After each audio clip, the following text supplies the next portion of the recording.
UMAR, AHMED, IFL TV, MTK Global. We're at MSG. Frank Smith. Weird ending tonight. Yeah, very odd, very odd. But you know, he's the only one who's in the ring. You know, if he wanted to quit, he would have quit in the first round. He got up after that knockdown in the first round. You know, as he said, I think Virgil decided to stop the fight, and we will watch it back. But it was a very low blow. It was like in the balls to me. I haven't seen it since I've been out of the arena. But you know, he's done a lot for the sport, and he'd have a bit of a break now, come back, and then decide what he does next. Yeah, Terence Crawford is the first person I've seen outbox Amir. From the start as well. Terence Crawford was brilliant. You know, you can't take anything away from him. I think he knew going into the fight that Terence was pound for pound one of the best he's probably up there as the best fighter in the world. So, you know, you can't take anything away from Amir. He went in with the best. You know, a lot of people don't want to do that in this sport. So he's done it. He didn't succeed tonight, but I think he's still got something left in him. You know, he's 32, as he said, and he lost against one of the best fighters in the world. So Amir's never come across as someone who's a quitter. We've seen that in the Maidana fights, plenty of fights. So yeah, he's saying Virgil pulled him out tonight. That's what, yeah, he said there. Yeah, you believe that Amir will still carry on? I believe so. Look, I think, as I say, he lost against one of the best fighters pound for pound in the world. So there's no, it doesn't sort of mean the end of your career. If this was a fight against someone much lower level, lower than Amir's level, then it would be completely different.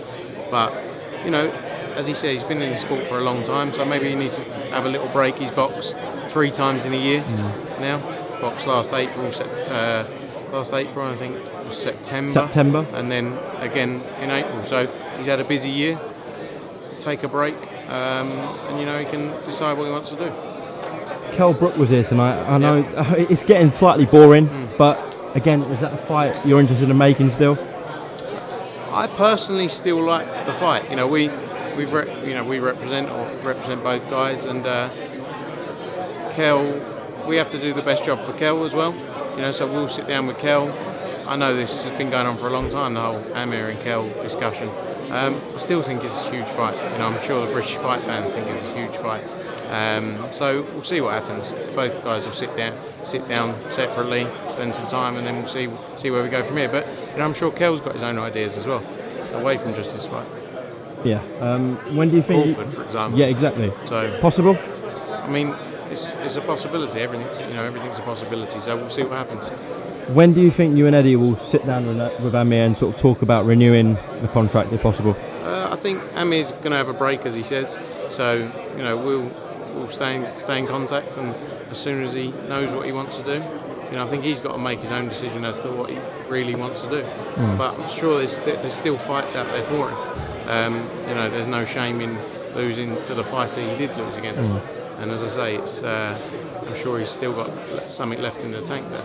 Yeah, we really saw how good Terence was brilliant. Yeah, unreal. He's shown it so many times. You know, so many times. And tonight was no different.